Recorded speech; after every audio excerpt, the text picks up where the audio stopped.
Hai anak-anakku semuanya, bertemu lagi dengan Ibu di pelajaran ekonomi. Nah, gimana keadaan kamu? Dalam keadaan sehat bukan semuanya, syukurlah kalau dalam keadaan sehat-sehat selalu. Nah, Ibu harapkan kamu tetap jaga kondisi kesehatan supaya bisa bertemu lagi dan supaya bisa menerima pelajaran dari Ibu. Tentunya hanya di pelajaran ekonomi ini. Karena apa? Materi yang akan Ibu sampaikan memang betul-betul kualitas. Nah, oke, kali ini materi yang akan Ibu sampaikan masih tetap mengenai akuntansi. Tetapi akuntansi apa dia? Nah, ini dia. Akuntansi perusahaan jasa. Tahu kan perusahaan jasa? Nah, oke, selanjutnya ada apa? Ada nama Ibu dong di sini. Nah, ada nama Ibu, baru ada nama sekolah yang kita sayangi dan sekolah yang kita cintai, yakni SMA Negeri 1 Beringin. Ini dia, SMA Negeri 1 Beringin. Oke, tanpa basa-basi lagi, kita lanjut materi hari ini kita atau Ibu paparkan mengenai perusahaan jasa. Perusahaan jasa adalah kegiatan yang namanya menyediakan kemudahan, kenyamanan, keamanan, atau layanan profesional lainnya. Yang dimana kegiatannya itu adalah menghasilkan jasa, bukan barang. Kalau dia dagang, baru menghasilkan barang atau produk. Untuk siapa? Untuk pelanggannya. Nah, itu mengenai perusahaan jasa. Kalau dikatakan jasa, ini jasa. Jasa ini jasa? Enggak. Jasa itu tidak dapat dilihat, tetapi kalau ini bisa jasa itu tidak dapat dilihat dan tidak dapat dipegang. Kalau ini mana jasa? Ini barang. Nah, jasa itu tidak dapat dilihat, tetapi dapat dirasakan manfaatnya. Oleh siapa? Oleh kita sendiri. Contohnya, jasa seorang guru. Ini Ibu akan memberikan materi. Memberikan materi hari ini, berarti Ibu memberikan materi. Nah, ini jasa Ibu. Nah, kamu bisa merasakan kan, tetapi kamu tidak bisa melihat atau memegangnya. Nah, jasa apa lagi? Jasa seorang dokter. Jasa seorang dokter. Nah, ketika apa? Ketika kamu sakit. Jasa apa lagi? Kalau kamu mau sekolah yang kemarin, kamu pakai yang namanya angkutan umum. Nah, itu jasa seorang angkutan umum. Dan sebagainya. Banyak lagi jenis-jenis jasa. Oke, yang kita bahas mengenai macam bukti pencatatan. Ada dua dia jenis pencatatannya. Satu dia bukti internal yang dimana dia itu berasal dari dalam perusahaan, dimana itu ada 3 jenis bukti internalnya. Yang pertama ada dinamakan kas masuk, ada kas keluar, ada memo. Nah, yang kedua bukti eksternal berasal dari pihak perusahaan, dimana ada faktur, kwitansi, nota debit, nota kredit, dan terakhir apa ada cek. Ya, cek dan dicek. Nah, ada cek dia.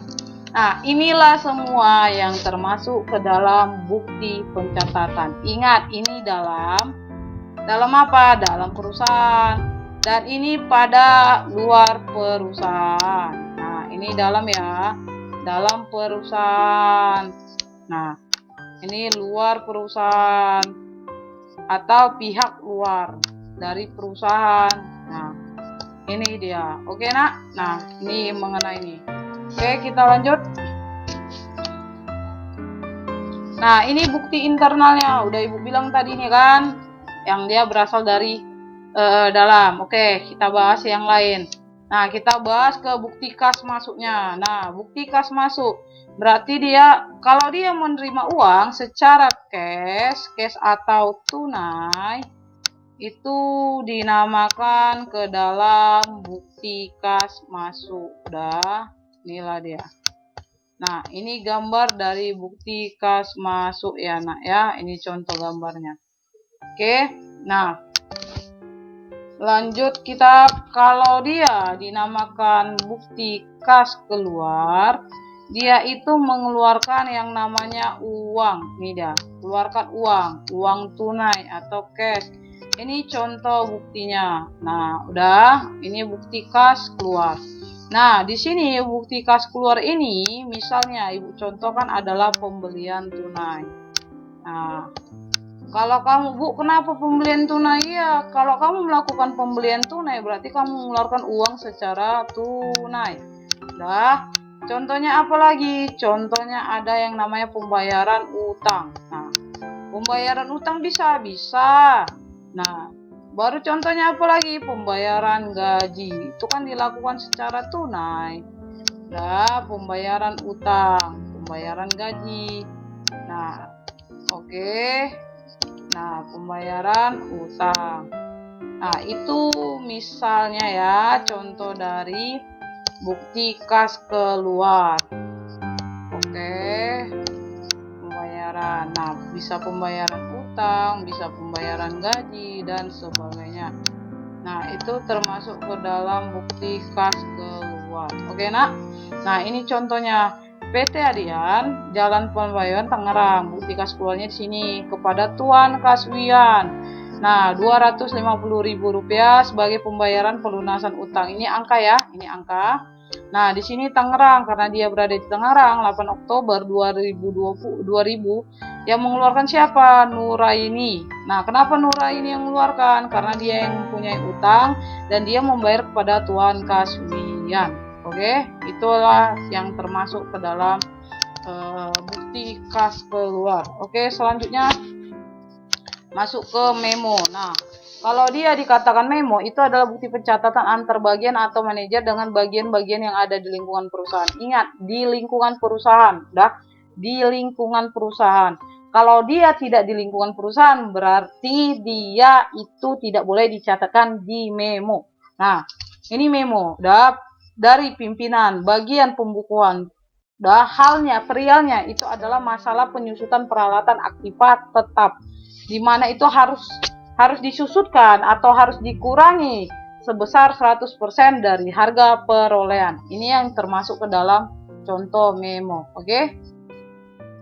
Nah, selanjutnya kita masuk ke bukti eksternal. Ini pihak di luar perusahaan. Udah. Nah, ada faktur. Faktur itu tanda bukti telah terjadi pembelian atau penjualan secara kredit. Kalau dia pembelian dan penjualan secara tunai, itu tidak dikatakan sebagai faktur. Oke? Nah, masuk kita ke fakturnya. Oke? Nah, di sini faktur itu dibuat oleh si penjual. Oleh si penjual. Faktur dibuat dibuat di sini ya, dibuat oleh si penjual kepada si pembeli. Ini dibuat ya.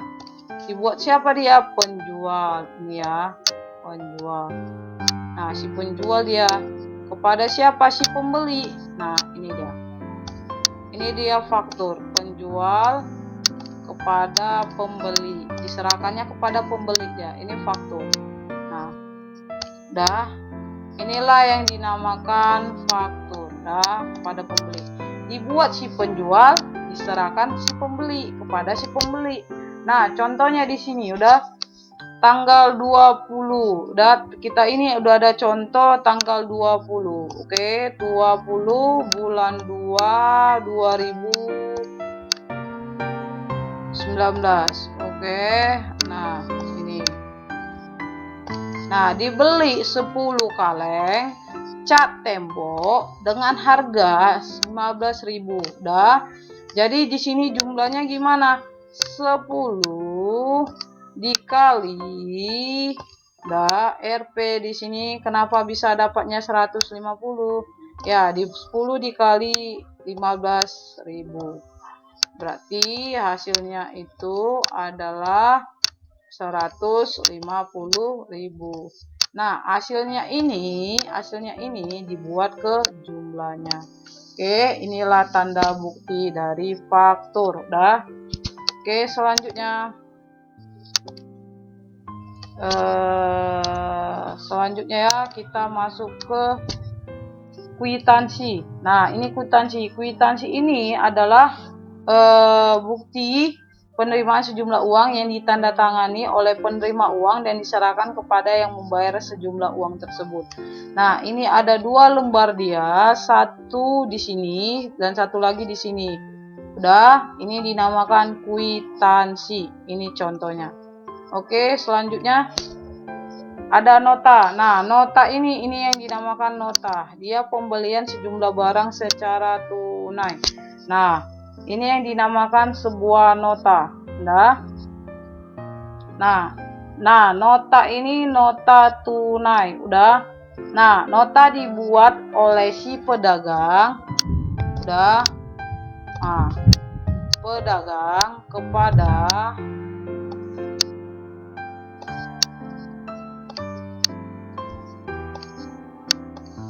dibuat siapa dia oleh pedagang, diberikan kepada siapa, si pembeli ini. Nah, ini dia nota. Oke. Nah, sama juga dengan kayak tadi mau ngisinya, mengisi faktur. Ini pedagang, ini yang siapa dia, membuat. Ini diberikan. Pembuatnya adalah ini, pembuat. Udah. Ini pembuat. Nah, di sini adalah yang menerima. Nah, dia itu yang menerima. Nah, ini dia. Oke. Nah, inilah dia. Ini nomor kepada toko ABC. Kepada siapa dia? Dari toko ABC lah dia ini notanya kan.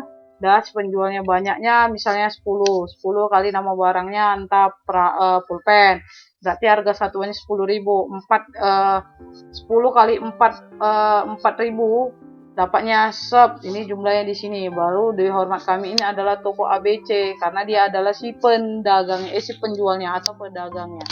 Oke. Sampai sini paham mengenai nota, nak? Oke, kita lanjut. Nah, selesai nota tunai, kita masuk ke nota debit. Kalau nota debit itu adalah bukti transaksi mendebet perkiraan langganan yang disebabkan karena berbagai hal. Misalnya, hal itu di sini karena barangnya rusak, dan tidak sesuai pesanan. Nah, rusak atau tidak sesuai pesanan. Nah, ini dia itu menerima. Dia itu harus menerima barang itu dikembalikan. Nah, atau bisa nanti dibuat, dipotong atau dikurangi harganya. Inilah dia.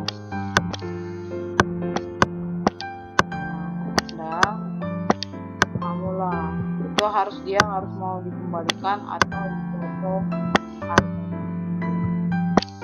Oke, nah inilah termasuk ke dalam nota debit. Nah, lanjut. Nah, kita masuk ke nota kredit. Nah, kalau nota kredit ini bukti transaksi bahwa telah mengkredit perkiraan langganan yang disebabkan oleh berbagai hal. Nah, halnya juga seperti tadi karena rusak atau tidak sesuai dengan yang namanya pesanan. Itu kalau dia nota kredit. Nah, nota kredit ini dikirimkan oleh perusahaan kepada siapa dia? Kepada langganannya. Sehubungan dengan apa? Barang yang dijual tidak cocok atau rusak. Nah, tidak cocok atau rusak, untuk itu si penjual setuju dia menerima barangnya karena memang dia rusak atau tidak sesuai dengan pesanan. Ini contoh dari nota kredit. Oke, lanjut. Nah, ini cek dan recheck. Nah, kalau cek ini surat perintah yang dibuat pihak yang mempunyai yang namanya rekening di bank agar bank itu membayar yang namanya sejumlah uang kepada pihak yang namanya tercantum dalam cek tersebut. Ini contoh dari cek. Nah, di sini misalnya si A memberikan cek kepada si B. Ini tanda tangan si A, tanda tangannya dan namanya. Baru di sini dibuat berapa apanya, baru bermaterai dia. Berapa jumlahnya. Nah, si B menerima, dia akan memberikan kepada pihak yang dinamakan bank ini dia. Untuk menukarkan cek itu dengan uang tunai. Nah, pada saat penukaran atau pada saat di bank itu akan dicek kembali apakah si A ini itu ada rekeningnya di situ atau terdaftar di rekening itu. Kalau terdaftar, maka otomatis si B bisa yang namanya untuk mengambil uangnya atau menarik uangnya. Nah, dalam pihak yang berhubungan dengan pengeluaran cek, Nah, itu ada dua pihak, satu si penarik, satu lagi si penerima. Itu dia. Oke? Nah, lanjut. Nah, lanjut kita ke karakteristik suatu akun. Nah, kalau karakteristik suatu akun, itu ingat nggak, akuntansi itu disebut sebagai akuntansi yang berpasangan. Berpasangan di sini maksudnya. Nah, ini dia.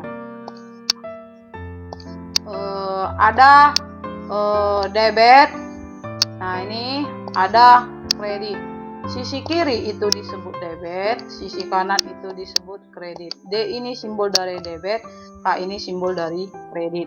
Misalnya, udah Tuan Anton menyetor uang tanggal 22 bulan 2, tanggal 22 bulan 2 2020. Udah menginvestasikan uangnya ke kas perusahaan sebesar 500.000, udah kas.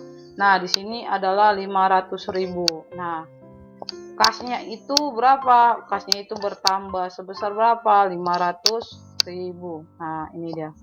Oke, penambahan kas. Karena si Anton telah menyetornya ke kas perusahaan, menginvestasikannya sebagai modal awal. Nah, dia bertambah. Berapa dia? 500.000. Baru apa? Modalnya. Ingat ya, modal. Nah, ingat ke modalnya. Modalnya bertambah nggak? Ya, otomatis bertambah. Nah, modal bertambah sebesar berapa dia? Tetap 500.000. Nah, di sini udah 500.000. Nah, oke, 500.000. Koma ini ya. Nah, bertambah. Nah, ya. Biar jelas angka 5-nya. Oke, nah ini bertambah 500.000. Nah, kas ini dan modal ini udah kas. Nah, kas ini itu debit, berada, ingat, di sebelah kiri. Nah, modal itu adalah kredit. Nah, atau rumusnya, rumus aturan debit dan kredit, jika harta, ini kas ini kan harta. Harta apa? Jenis harta lancar. Nah, jika harta bertambah itu berada di sebelah debit, jika harta berkurang itu berada di sebelah kredit. Nah, kebalikannya, modal bertambah itu berada di sebelah kredit, modal berkurang itu berada di sebelah debit. Nah, ini lihat. Sebelah kiri, menjorok sebelah kanan itu modal. Menjorok sebelah kanan itu modal. Nih, menjorok ke dalam ya, ke dalam itu modal. Nah, kalau dibaca itu adalah kas pada modal, di mana kas itu memang udah sebelah debit, modal itu adalah sebelah kredit. Kenapa Bu kayak menjorok ke dalam? Biar dia bisa biar orang bisa lebih paham atau lebih mengerti bahwasanya modal itu berada di sebelah kredit. Oke, makanya penulisannya seperti ini. Oke, lanjut. Kita lanjut ya. Nah, kita lanjut ke nih aturan debit dan kredit. Nah, kalau ini ingat saja, H, B, prepay. Selalu ingat ya nak ya, ini rumusnya. Sub. Ini D, ini A. Nah, kalau di sini tanda tambah, bukan dibilang tanda tambah ya, bertambah. Di sini itu adalah berkurang. Nah, ingat ini ya, harta, beban atau biaya prepay, jika dia bertambah, dia berada di sebelah debit, jika dia berkurang berada di sebelah kredit. Ingat saja rumusnya, utang, modal, pendapatan. Jika dia bertambah, dia berada di sebelah debit. Jika dia bertambah, dia berada kebalikannya. Jika dia bertambah, dia berada di sebelah kredit, dan jika dia berkurang, dia berada di sebelah debit. Kebalikannya ya nak ya, jangan sampai lupa. Nah, berada di sebelah debit. Nah, ini dia. Oke? Ingat rumusnya, harta, beban, prepay. HB prepaid. HB prepaid. Jika dia bertambah dia di debit, jika dia berkurang dia di kredit. D ini simbol debit ya, K itu simbolnya kredit. Nah, jika UMP, utang modal pendapatan. Jika dia bertambah dia di sebelah kredit, jika dia berkurang dia di sebelah debit. Oke? Nah, itu aturan ke dalam debit dan kredit. Nah, ini aturan debit dan kredit. Oke? Nah, penggolongan akun. Nah, penggolongan akun ada dinamakan akun harta, utang, nah, kita bahas harta itu sering disebut sebagai aktiva. Dah, aktiva. Nah, selain aktiva dia disebut sebagai aset. Nah, aset. Nah, di mana itu harta atau aset itu adalah kekayaan yang dimiliki oleh perusahaan yang dimana dia mempunyai sifat tidak lancar, sifat lancar. Nah, dia mempunyai sifat apa ya? Sifat lancar, tidak lancar, tidak lancar,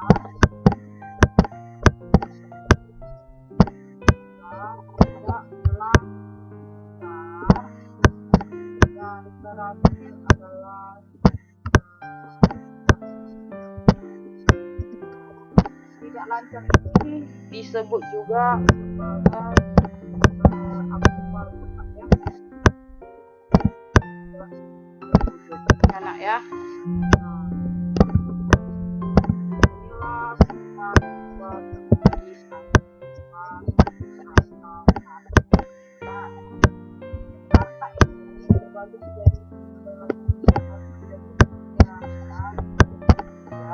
Apa dia tetap harta lancar, harta tidak lancar, atau disebut sebagai haktiva, dan harta tidak berwujud. Itu 3 jenis dan 3 sifat dari harta. Sifatnya lancar, tidak lancar, tidak berwujud. Jenisnya apa? Harta lancar, harta tidak lancar, atau harta tetap, dan harta tidak berwujud. Oke? Nah, kita lanjut. Nah, ini dia yang tadi Ibu ucapkan. Harta lancar dia itu 1 kali pemakaian habis atau kurang dari 1 tahun. Kalau harta tetap dia itu lebih dari 1 tahun pemakaiannya, di mana itu digunakan untuk menjalankan operasi perusahaan agar perusahaan dapat mencapai yang namanya tujuan. Nah, sedangkan harta tidak berwujud itu adalah hak istimewa yang dimiliki perusahaan dan memiliki nilai, namun ia tidak yang namanya mempunyai bentuk fisiknya. Ini dia, udah. Nah, kalau harta lancar itu jenisnya ada kas. Nah, kas ini itu adalah tunai, udah. Kas ini adalah tunai. Nah, apalagi ada surat-surat berharga. Nah, surat-surat berharga termasuk ke dalam yang kedua ya. Ini yang pertama. Nah, yang kedua itu adalah surat-surat berharga. Nah, ini dia, surat-surat berharga.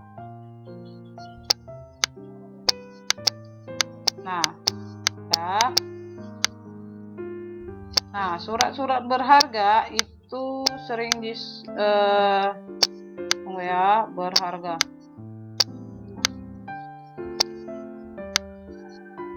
Nah, jauh kali.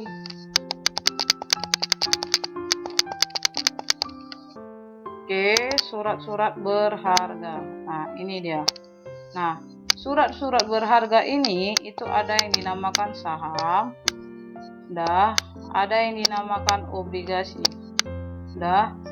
obligasi. Nah, ini itu bisa dengan mudah diperjualbelikan. Nah, dijual untuk menghasilkan apa? Untuk menghasilkan yang namanya uang. Di mana dia dijual? Kan mudah dijual. Dia mudah dijual di bursa efek atau BE, atau bisa disebut dengan Bursa Efek Jakarta juga bisa. Nah, ini dia mengenai surat-surat berharga. Apalagi ada yang dinamakan piutang. Piutang, ada yang dinamakan piutang. Piutang itu adalah tagihan atau surat utang yang dimana itu dibuat itu kurang dari 1 tahun masanya. Baru ada lagi apa lagi namanya, banyak lagi. Ada yang dinamakan piutang dagang. Itu piutang dagang. Piutang dagang itu adalah tagihan perusahaan kepada pihak lain. Pelunasannya atau jatuh temponya itu adalah kurang dari 1 tahun. Itu kalau dia piutang dagang.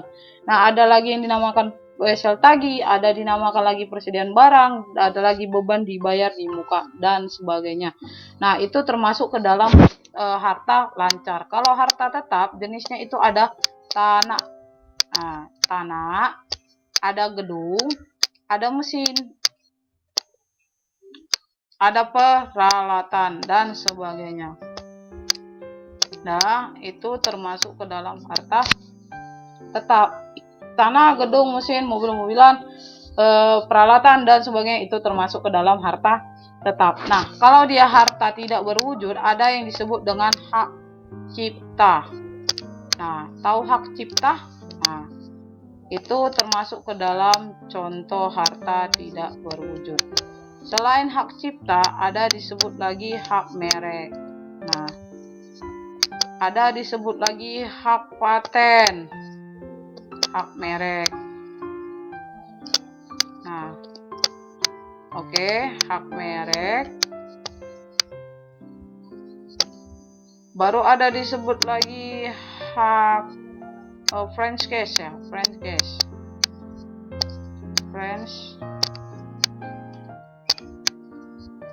Franchise ya, franchise ya namanya.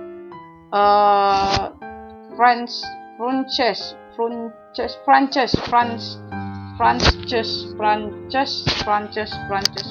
ya, Prancis. Nah, Prancis kayak main Prancis aja ya. Nah, ada disebut lagi namanya Prancis. Nah, ini tulisannya ya, Prancis. Nah, udah ada yang disebut namanya Prancis. Nah, ada disebut lagi namanya goodwill. Nah, ini semua contoh dari harta tidak berwujud. Nah, nih goodwill. Nah, kalau goodwill ini itu adalah nama baik. Nah, sering disebut nama baik. Nah, nama baik yang digunakan.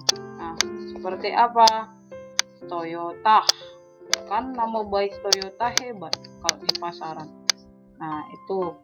Nah, inilah termasuk ke dalam harta tidak berwujud. Jenis dari harta tidak berwujud. Nah, oke, kita bahas satu persatu ya.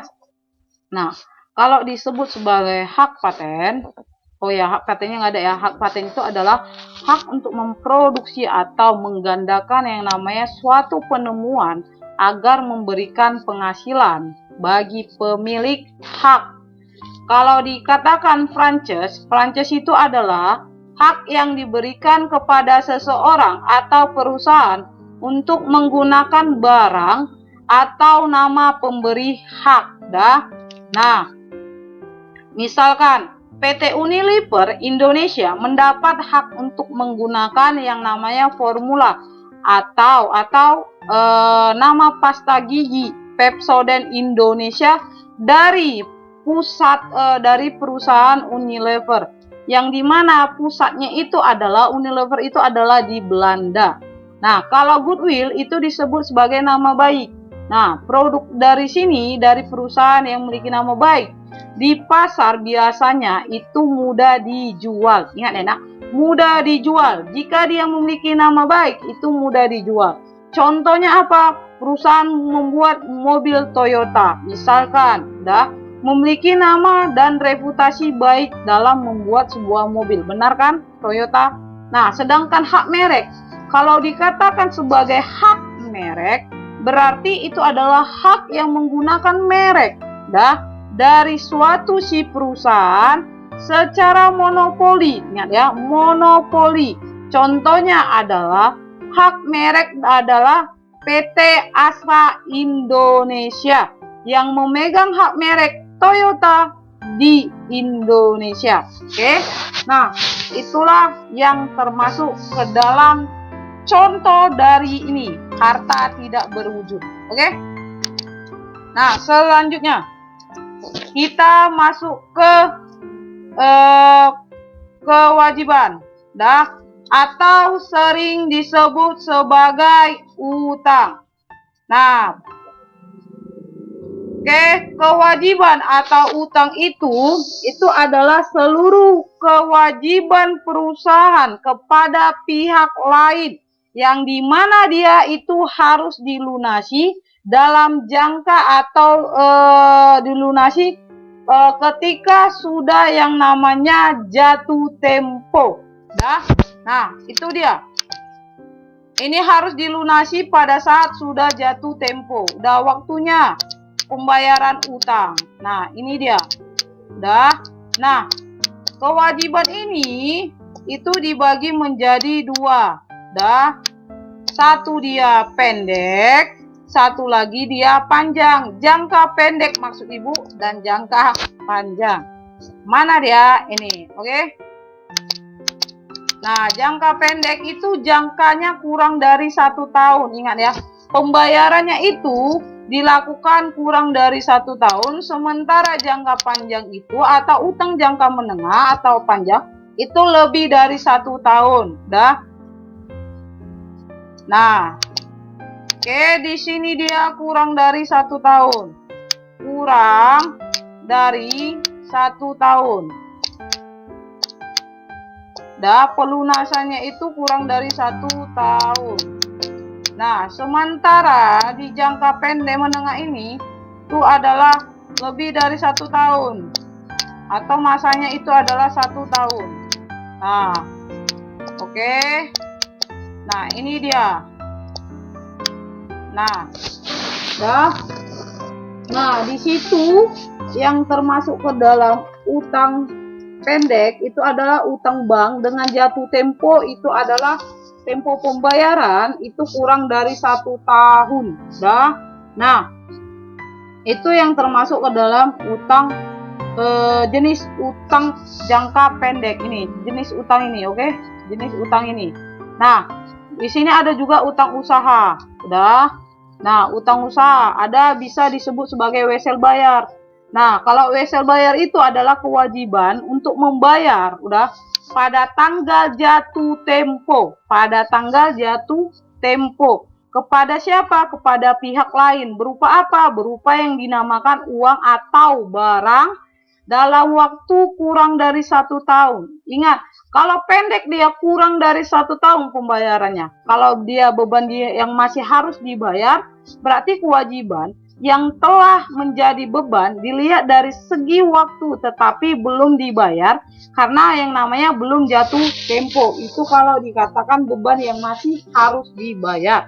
Nah, kalau dia di sini ada pendapatan diterima di muka, itu dia itu adalah pendapatan yang pada awalnya dicatat sebagai penerimaan tetapi masih yang namanya mengandung kewajiban. Berarti dia belum lunas, masih ada utangnya. Oke.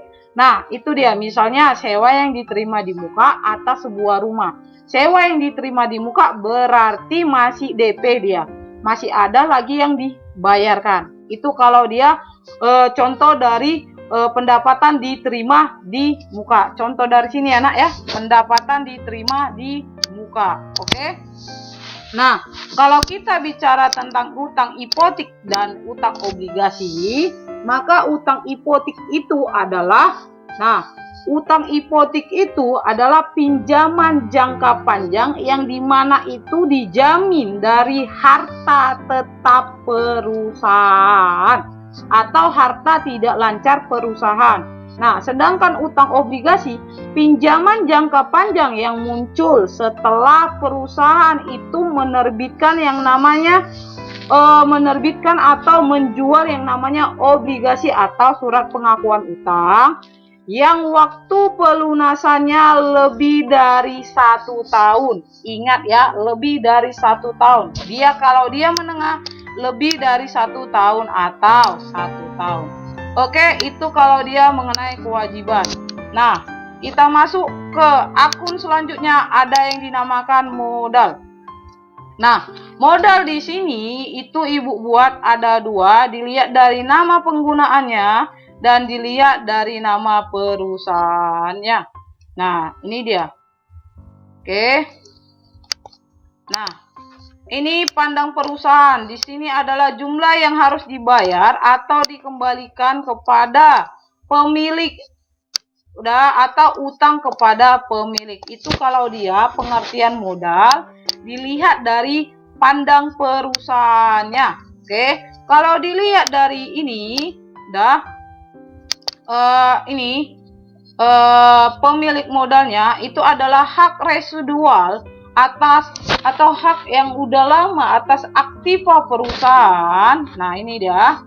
Setelah dikurangi dengan semua kewajiban, semua utang, dikurangi dengan semua kewajiban, berarti di sini kewajiban ini adalah utang, Nah, contohnya itu adalah setoran. Setoran apa dia? Dari pemiliknya. Nah, ini dikurangi kewajiban, berarti dikurangi utangnya. Nah, ada di sini prepay, ada di sini laba ditahan. Laba dia ditahan berarti labanya belum dibagi. Oke. Belum dibagi maksudnya. Laba ditahan masih disimpan, belum dibagi. Nah, ini mengenai modal, oke? Nah, oke. Selanjutnya kita membahas ke pendapatan dan beban. Nah, kita bahas kedua akun ini ya, pendapatan dan beban. Nah, pendapatan ini, di sini ada contohnya langsung ya. Oke. Nah, pendapatan ini itu dilihat dari ada 2, satu dia pendapatan usaha, satu dia itu pendapatan di luar usaha. Nah, luar usaha. Beban juga gitu, usaha dan di luar usaha. Nah, kalau pendapatan usaha ini itu contohnya adalah pendapatan jasa. Pendapatan jasa. Kalau pendapatan di luar usaha ini itu contohnya adalah pendapatan sewa, bisa di luar usaha ya, pendapatan sewa. Baru pendapatan apa? Pendapatan yang dinamakan bunga. Nah, itu kan di luar dari usaha. Nah, oke. Nah, itu yang termasuknya. Nah, jadi apa sih pendapatan? Jadi apa tuh pendapatan? Pengertian dari pendapatan. Nah, pendapatan itu penerimaan uang atau kekayaan dari aktivitas pokok, di mana penjualan atau pemberian jasa, maupun dari aktivitas di luar usaha pokok. Itu dinamakan pendapatan. Nah, kalau dia beban sama juga, berada di usaha dan di luar usaha. Nah, ini dia. Nah, di dalam usaha atau beban usaha itu tergolong adalah gaji, listrik, dan sebagainya. Nah, listrik, telepon itu termasuk ke dalam pendapatan, bukan pendapatan, beban usaha. Oke. Nah, listrik, kalau dia beban di luar usaha itu beban sewa dan beban bunga. Nah, jadi apa sih beban itu? Nah, beban itu biaya yang dikeluarkan atau yang digunakan untuk menghasilkan pendapatan dalam operasional perusahaan. Ingat, biaya yang digunakan untuk menghasilkan pendapatan dalam operasional perusahaan. Itu disebut sebagai beban. Nah, oke, lanjut. Nah, selesai ini masuk kita ke klasifikasi akunnya. Oke. Nah, klasifikasi akun itu ada dua. Satu dia real, yang dimana itu ada yang namanya harta, ini dia. Ada kewajiban, ada modal. Yang satu lagi ingat ya, nominal, yang dimana dia hanya ada dua, pendapatan dan beban. Ini yang dimasuk dengan klasifikasi akun real, nominal. Real di akun real dia ada harta, kewajiban, ada modal. Di akun nominal dia ada pendapatan dan beban. Oke, ingat ya nak. Oke, lanjut ke cara pemberian kode akun. Nah, cara pemberian kode akun ada beberapa. Oke. Nah, dia tidak hanya diberi kode gitu aja nak, tetapi ada pemberiannya. Nah, apa dia? Ada yang disebut dia sistem numerik, ada dia disebut dia sistem desimal, ada dia disebut dia sistem mnemonik, dan ada dia disebut sistem kombinasi. Nah, ini yang Ibu jelaskan.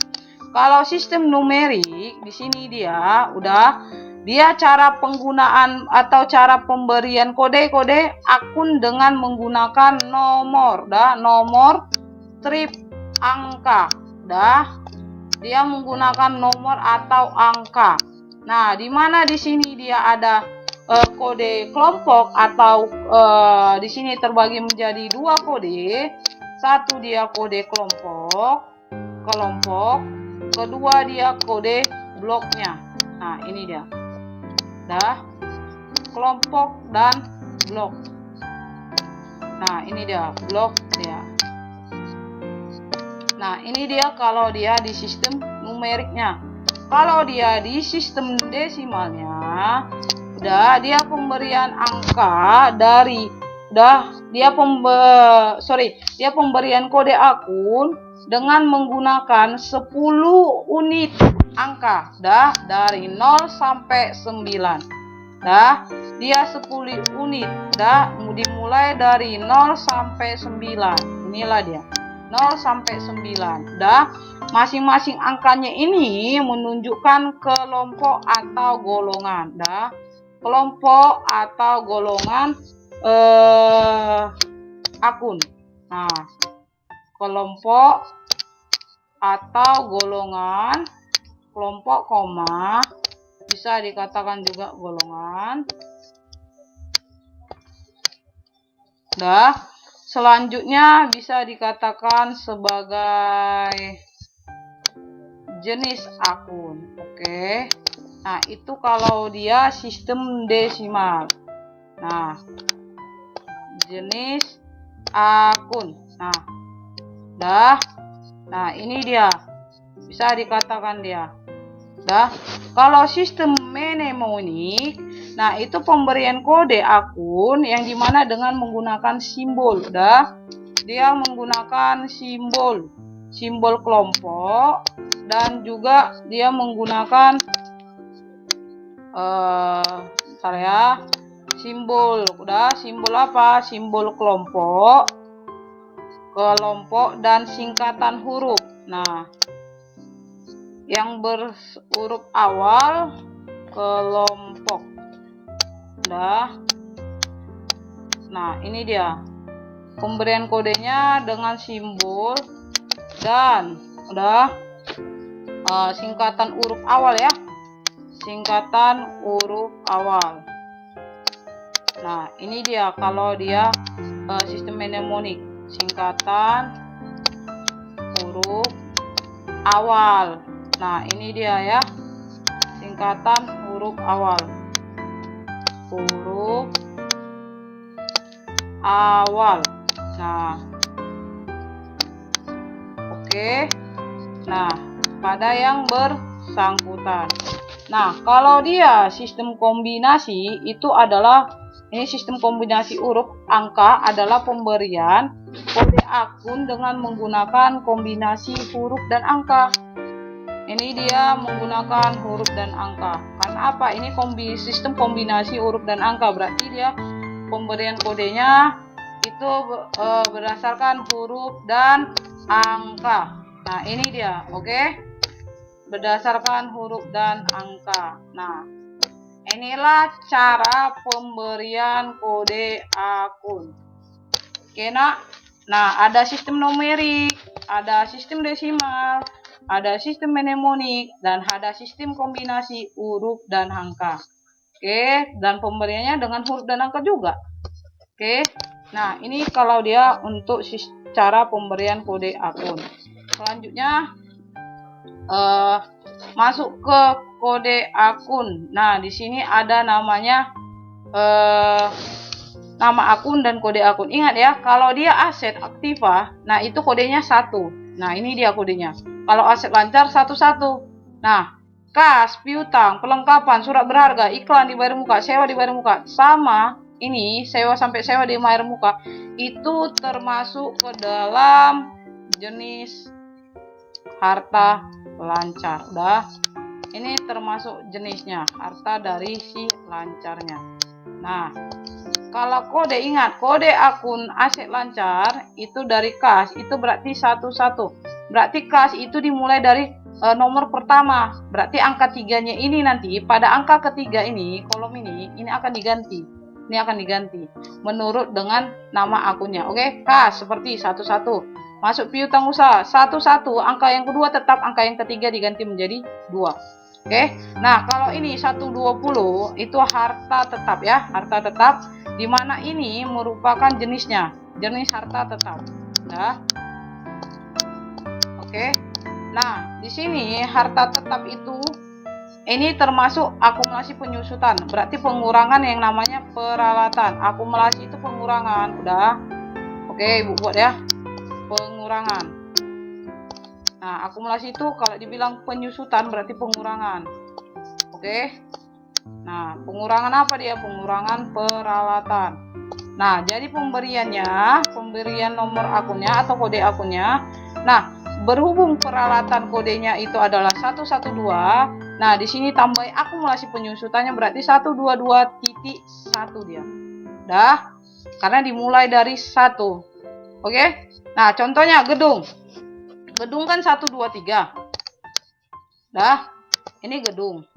Dah, termasuk ke dalam jenis harta tetap. Nah, termasuk ke dalam jenis harta tetap. Ini termasuk, ini dia, gedung. Nah, berarti kode akunnya kalau dibuat ada akumulasi penyusutan, AKM, disingkat dengan AKM. Penyusutan apa dia? AKM penyusutan yang dinamakan gedung. Udah. Nah, kalau dia terjadi penyusutan gedung, berarti kode akunnya itu adalah 123. Dah, ini kode akunnya 123.1. Ingat ya, gedung tetap kode akunnya 123, hanya saja titik 1 yang menyatakan akumulasi penyusutan gedung. Paham ya? Oke, kita lanjut lagi melihat kode akunnya. Nah, di sini ada kodenya seperti ini, Ibu bilang. Udah, investasi jangka panjang 130. Nah, investasi jangka panjang itu, ini jenis dari investasi jangka panjang adalah saham obligasi. Makanya tinggal turun 131, 132. Nah, ini harta tidak berwujud. Udah, harta tidak berwujud jenisnya itu adalah goodwill. Udah, makanya tinggal turun 140, 141. Nah, utang ini 200. Udah, utang ini kan terbagi menjadi 2. Utang jangka pendek. Nah, utang jangka pendek di sini adalah jenisnya utang usaha, utang gaji, utang pajak. Jadi 211, 212, 213. Tinggal turunkan dia angka yang ketiganya yang diganti. Oke? Lanjut. Nah, utang jangka panjang 220. Nah, berarti di sini utang obligasi, utang obligatif jenis utang jangka panjang. Nah, tinggal turunkan dia angka 3-nya aja diganti. Nah, ingat modal itu ada 2. Modal dia, satu dia pemilik apa, satu lagi ini. Jadi modal pemilik itu ada 311. Sedangkan ini prepay ini termasuk ke dalam ini ya, modal ya. Jadi 312. Dan pendapatan, ingat, pendapatan itu kan ada 2. Nah, pendapatan itu kode akunnya 400.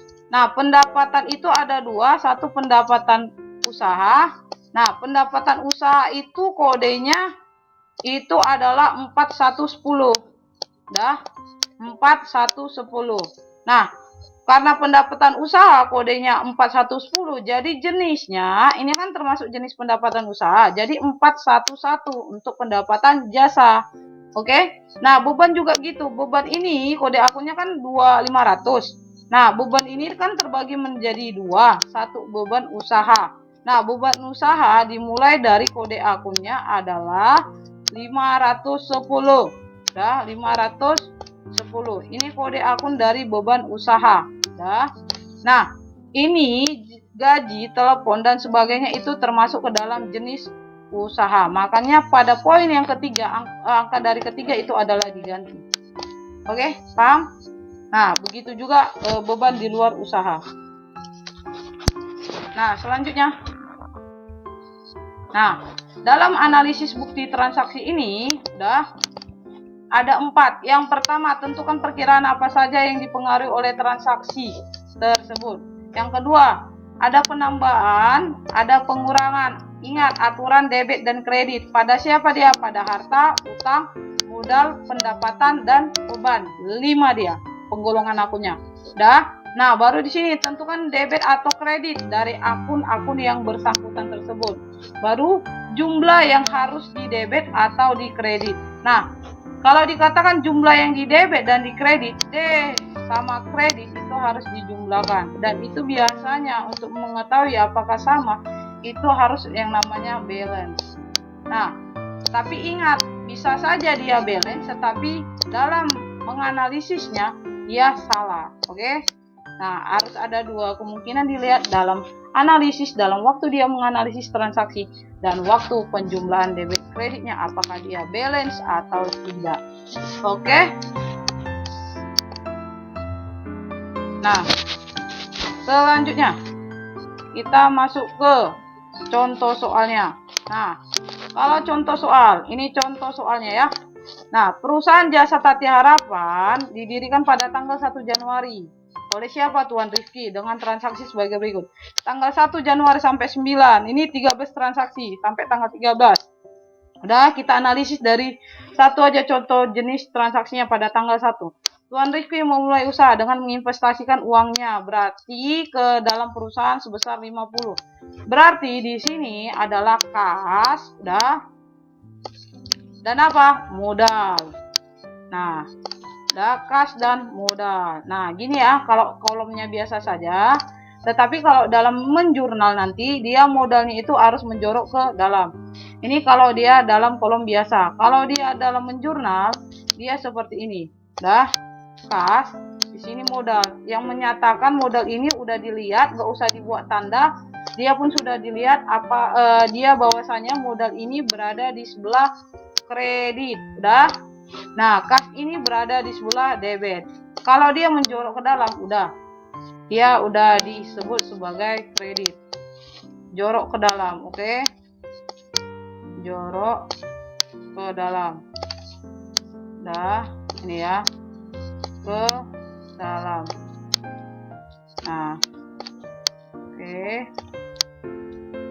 Nah, kalau dia menjorok ke dalam, ini sudah bisa dilihat, dipastikan, dan dibaca bahwasanya itu berada di kredit.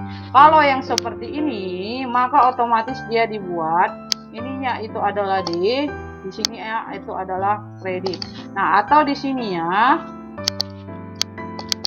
udah, kita buat ya, oke. Atau di sini ya,